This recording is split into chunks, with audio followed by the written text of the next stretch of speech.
Hello my dear students, welcome to my YouTube channel learning physics with Preeti ma'am.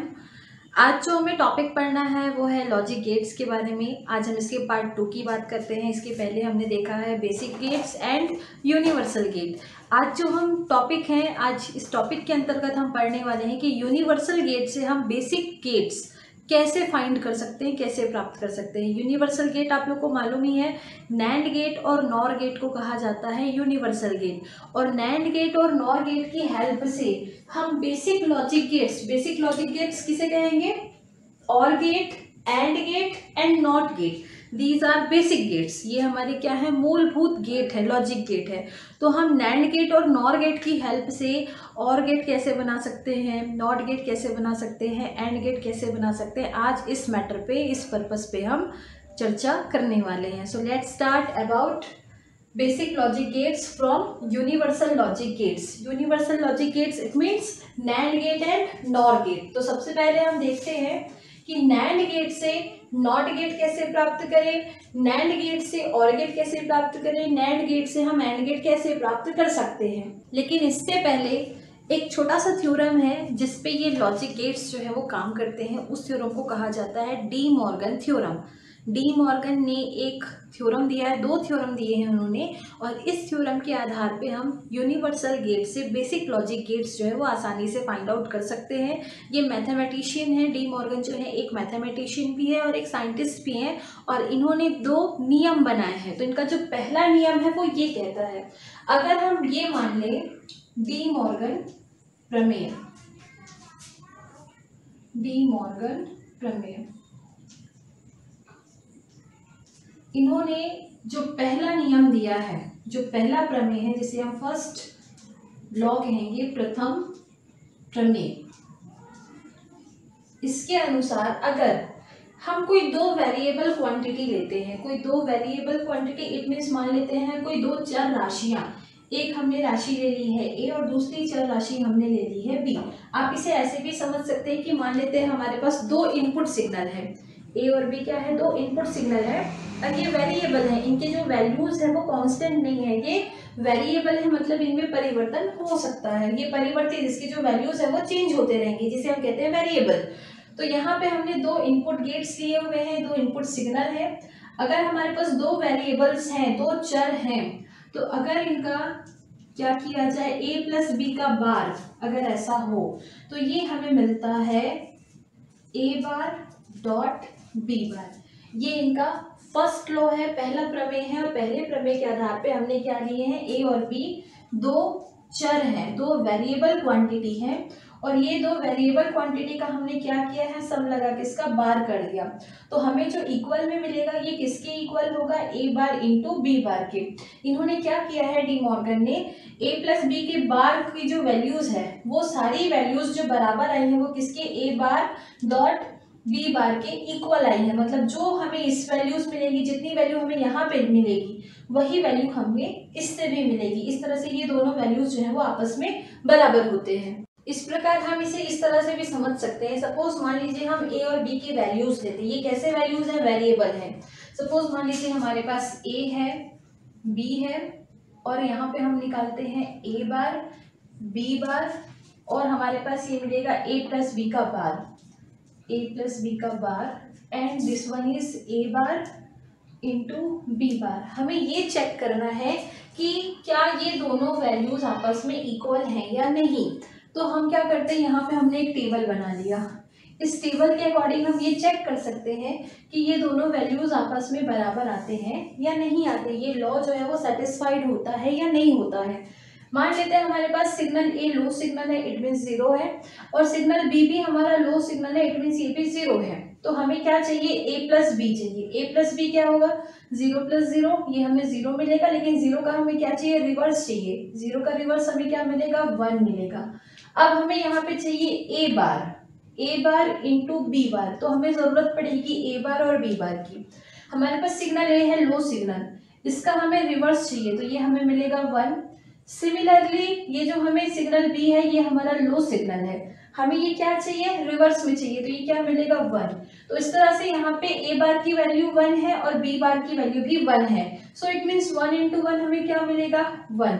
तो आप देख सकते हैं यहाँ पे जो हमने पहला इनपुट सिग्नल लिया है ए और बी के वैल्यूज क्या है, हमने सेम लिए, ये भी 0 है ये भी 0 है, ये भी लो सिग्नल है ये भी लो सिग्नल है। तो हमें ए प्लस बी का जो बार मिल रहा है, जो आउटपुट मिल रहा है वो क्या मिल रहा है 1 मिल रहा है, हाई सिग्नल मिल रहा है।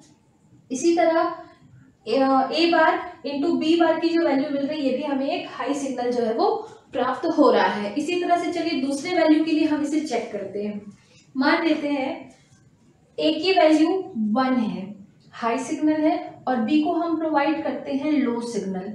तो इस तरह से यहाँ पे हम इसकी बात करते हैं, हमें चाहिए ए प्लस बी और उसका बार।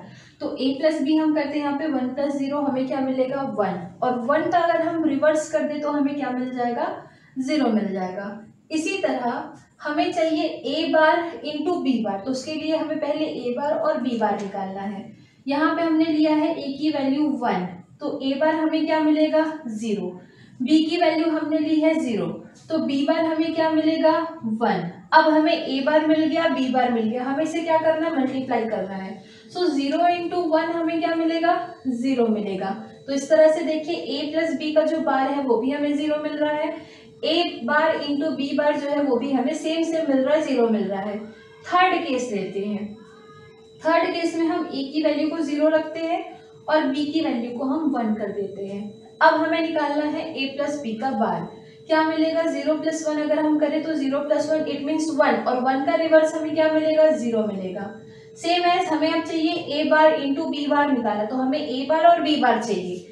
ए सिग्नल जो है वो हमने लो सिग्नल दिया है, इट मीन्स 0, सो 0 का रिवर्स जो होगा वो क्या होगा हमारे पास 1 होगा। उसी तरह 1 का जो रिवर्स होगा वो हमें क्या मिलेगा 0। अब ये हमारे पास ए बार की वैल्यू 1 है और बी बार की वैल्यू जो है वो 0 है, हमें इसे मल्टीप्लाई कर देना है। ए बार equals to 1 and b bar equals to 0. So 1 is multiplied by 0, then we get 0. It means low signal. And last हमारा जो प्रोबेबिलिटी हो सकती है सिग्नल की वो ये हो सकती है कि दोनों ही हाई सिग्नल हो, ए भी हमारा हाई सिग्नल हो और बी भी हमारा हाई सिग्नल हो। तो हमें मिलेगा क्या, ए प्लस बी बार की वैल्यू क्या मिलेगी 1 प्लस 1 1, 1 का अगर हम रिवर्स देखें तो हमें क्या मिलेगा लो सिग्नल, इट मीन्स 0। अब हम आते हैं ए बार इंटू बी बार की, तो यहाँ पे क्या होगा 1, ए की जो वैल्यू है वो हमने 1 ली है और इसका जो रिवर्स होगा वो हमारे पास आएगा 0। उसी तरह से बी की जो वैल्यू है वो भी क्या है हाई सिग्नल है 1 है, और इसका जो वैल्यू आएगा वो भी क्या होगा 0। और इस तरह से अगर हमारे पास ए बार की वैल्यू 0 है बी बार की वैल्यू भी 0 है, तो A bar into B bar हमें क्या मिलेगा 0 इंटू 0 0। तो इस तरह से आप देख सकते हैं कि हमें ए प्लस बी का बार और ए बार इंटू बी का बार, इसकी जो वैल्यूज है वो हर बार सेम मिल रही है। तो इस तरह से ये जो हमारे पास फर्स्ट लॉ है या जो पहला नियम है, ये जो फर्स्ट थ्योरम है, ये हमारा क्या होता है फुलफिल होता है, और इसे ही कहते हैं डी मॉर्गन का प्रथम प्रमेय। तो इस तरह से अगर हम दो वेरिएबल लेके चलते हैं, हमारे पास 2 वेरिएबल है ए एंड बी, जिसके वैल्यूज क्या हो रहे हैं चेंज हो रहे हो, तो उसके लिए हमारे पास जो वैल्यूज होगी ए प्लस बी का बार, ये जो वैल्यू है वो इक्वल होगी किसके ए बार इंटू बी बार के। ये तो हमारे पास 2 वेरिएबल के लिए है। अगर यही चीज हमारे पास मान लीजिए 3 वेरिएबल हो, A B and C, there are 3 variables, ये हमारे पास 3 चर हैं जिसकी वैल्यूज जो है वो चेंज होते रहते हैं, 3 चर हैं। अब अगर हम इस थ्योरम के हिसाब से लिखें तो ये हमारे पास क्या आएगा A bar plus B bar plus C bar, A bar plus B bar plus C bar which is equals to A plus B plus C इस पूरे का बार, और इस तरह से हमें क्या मिलेगा ये ए बार into B bar into C bar. तो ये है डी मॉर्गन प्रमेय का पहला प्रमेय। पहला प्रमेय 2 चरों के लिए है, 2 चरों के लिए हमें स्पेशली यही यूज करना है। 2 वेरिएबल्स के लिए ए प्लस बी का अगर बार हो तो हमें मिलता है ए बार इंटू बी बार, इन दोनों की जो वैल्यूज होती है वो आपस में कैसी होती है बराबर होती है। चलिए अब देखते हैं डी मॉर्गन का द्वितीय प्रमेय, सेकेंड थ्योरम हम देखते हैं। सेकेंड थ्योरम में जस्ट इसका अपोजिट है। जस्ट इसका अपोजिट कहने का मतलब ये हुआ, अगर हम सेकेंड थ्योरम की बात करें, द्वितीय प्रमेय, द्वितीय प्रमेय इसमें होगा क्या, यहाँ देखिए ए प्लस बी का पूरे का बार है, हमें यहाँ पे लेना है, मान लेते हैं हमारे पास फिर से 2 हमने चर लिए हुए, 2 वेरिएबल्स है हमारे पास, A and B are 2 variables, 2 चर हैं। तब ए इंटू बी पूरे का बार ये बराबर होगा किसके, ए बार प्लस बी बार के। इसी तरह से जैसे हमने इस वाले को प्रूफ करके देखा, इसे भी प्रूफ करके देख सकते हैं। सपोज मान लीजिए हमने ए लिया है, बी, दो सिग्नल हमने लिए हुए हैं। यहाँ पे हम ले लेते हैं ए इंटू बी पूरे का बार, और यहाँ हम ले लेते हैं ए बार प्लस बी बार। लेकिन इसके लिए हमें क्या चाहिए, ए बार और बी बार की भी वैल्यू चाहिए। तो हम यहाँ पे से ए बार और बी बार ले लेते हैं, और यहाँ पे हम ले लेते हैं एक वैल्यू ए एंड बी। तो इस तरह से जब हम ए की वैल्यू 0 लेंगे और बी की वैल्यू 0 लेंगे तो हमें ए इंटू बी चाहिए। तो 0 इंटू 0 हमें क्या मिलेगा, 0, और 0 का ये रिवर्स, 0 का रिवर्स हमें क्या मिलेगा, 1। इसी तरह से आप देखिए यहाँ पे ए बार चाहिए हमें, सिग्नल ए हमने 0 लिया है, लो सिग्नल है, तो इसका रिवर्स हमें क्या मिलेगा, 1। सिमिलरली बी हमने 0 लिया है, इसका रिवर्स भी हमें क्या मिलेगा, 1 मिलेगा। तो A bar plus B bar हमें चाहिए। हमने निकाला यहाँ पे ए bar plus B bar, A बार की वैल्यू 1 है और बी बार की वैल्यू भी 1 है। सो 1 + 1 = हमें क्या मिलेगा, हाई सिग्नल मिलेगा। सेकेंड केस क्या हो सकता है, सेकेंड केस में हम इसे 0 ले सकते हैं और इसे 1 ले सकते हैं।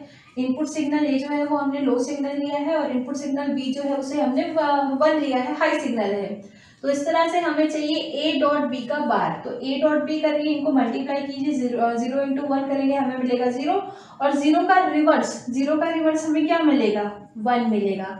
अब हमें चाहिए ए बार और बी बार। तो ए बार की वैल्यू हम निकालते हैं, यहाँ पे हमारे पास सिग्नल क्या है, 0 है, 0 का रिवर्स हमें क्या मिलेगा, 1। इट मीन्स लो सिग्नल का हमें रिवर्स क्या मिलेगा, हाई सिग्नल। इसी तरह से जो हमने बी सिग्नल लिया है उसकी वैल्यू क्या ली है हमने, हाई सिग्नल, इट मीन्स 1 है, तो 1 का जो रिवर्स होगा वो हमें मिलेगा 0। तो इस तरह से हम लिख लेते हैं 1 का रिवर्स 0। अब ए बार की वैल्यू हमारे पास 1 है और बी बार की जो वैल्यू है वो 0 है। सो 1 + 0 इट मीन्स 1। थर्ड पॉसिबिलिटी हमारे पास क्या हो सकती है कि ये 1 हो और ये 0 हो। इनपुट सिग्नल जो हमने लिया है ए, ये हमने 1 लिया है, और इनपुट सिग्नल बी हमने 0 लिया है। सो ए इंटू बी, 1 इंटू 0 0, और 0 का रिवर्स हमें क्या मिलेगा, 1 मिलेगा। सेम एज हमें इसका बार चाहिए, 1 का बार हमें मिलेगा 0, और यहाँ पे हमने 0 का बार लिया वो हमें मिलेगा 1। तो A bar plus B bar, 0 + 1 it means 1। और लास्ट जो केस है वो है 1 and 1।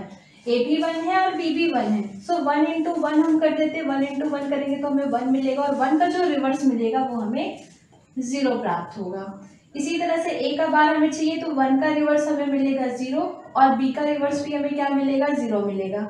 अब हम इसको ऐड कर देते हैं, ए बार प्लस बी बार, 0 + 0 क्या मिलेगा हमें, आउटपुट में 0 मिलेगा। तो देखिए आप, जब हमने ए बी की वैल्यू 0 0 रखी तब भी हमें जो वैल्यू ए बी का बार में मिल रहा था वही वैल्यूज हमें ए बार प्लस बी बार में मिल रही थी। यहाँ पे हमने जो वैल्यूज निकाले ये भी 1 है, ये भी 1 है।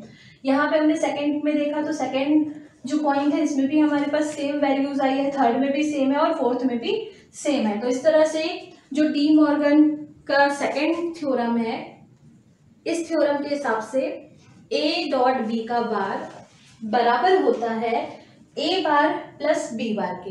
अगर हमारे पास 2 से ज्यादा वेरिएबल हैं, 2 से ज्यादा वेरिएबल है, मान लेते हैं हमारे पास if we have 3 variables A B and C, these are 3 variables. So क्या मिलेगा हमें, ये थ्योरम किस तरह से हम रिप्रेजेंट कर सकते हैं, A into B into C bar equals to A bar plus B bar plus C bar. तो ये है डी मॉर्गन के पहला प्रमेय और दूसरा प्रमेय।